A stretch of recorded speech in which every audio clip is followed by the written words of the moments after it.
William Morrow and HarperAudio present The House Party, a novel, by Rita Cameron, performed by Karissa Vacker.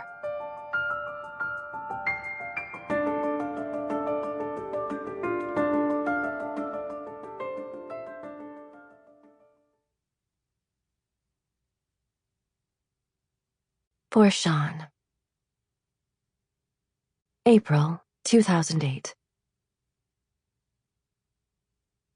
1. The texts started going out at noon on Friday. There's a party at the house going up by the river. Can you get beer? Make it a keg. Just our crew, no kids. Are you holding? You up for a Philly run? Park on the road, no cars by the house. A backpack hummed against a chair leg, the phone inside set to vibrate. Will O'Connor sat in the back row of his calculus classroom. He slipped his hand into his bag, glanced down at the screen, and then flicked his eyes back to the board. Plans were made, and the slouching students stirred, their eyes drifting to the windows.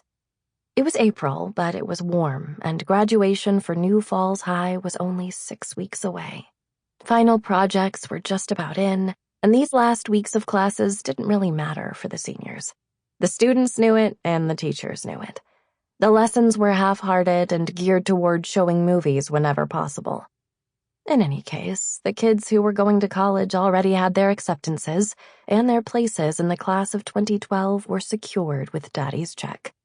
And the kids who weren't going to college never worried about it too much anyway.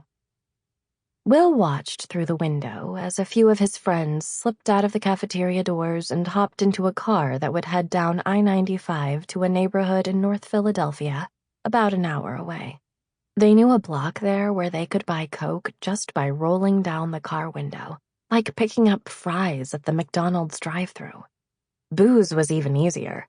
They could just get a keg at Mason's in town, where Mr. Mason barely looked at their fake IDs before handing them a tap. The bell rang. Only 2 more periods to go. Will slung his backpack over his shoulder and walked down the hall to his AP history class. At 5 o'clock, there were already a few cars parked near the house on River Road. It was a mix of the pricey and the practical, just like the town itself. A late-model BMW, a handful of beat-up Civics and station wagons, and an open-top Jeep.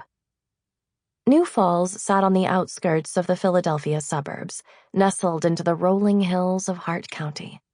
The town, originally an old ferry crossing, was inseparable from the river that bordered it, and over the years it had tried on and shed a few different personalities: artists' colony, tourist attraction, and suburban outpost.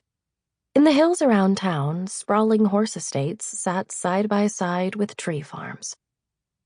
More recently, clusters of affordable townhomes and high-end housing developments had begun to encroach on the open fields. The houses' reclaimed wood floors and wraparound porches mimicked the old farmhouses they replaced, and the neighborhood names, like Deerfield and Quail Ridge, evoked the local wildlife even as they drove it away.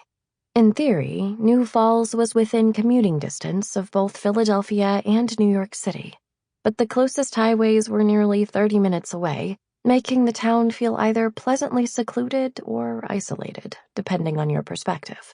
The families that had been there for generations were spoiled by its peace and beauty, and the highly ranked public school provided a good education to the children of doctors and landscapers alike.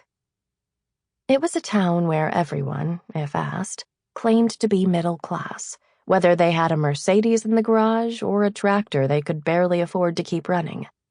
This attitude was evidence of the town's Pennsylvania Quaker roots, a belief in the importance of equality and humility, even where it didn't actually exist.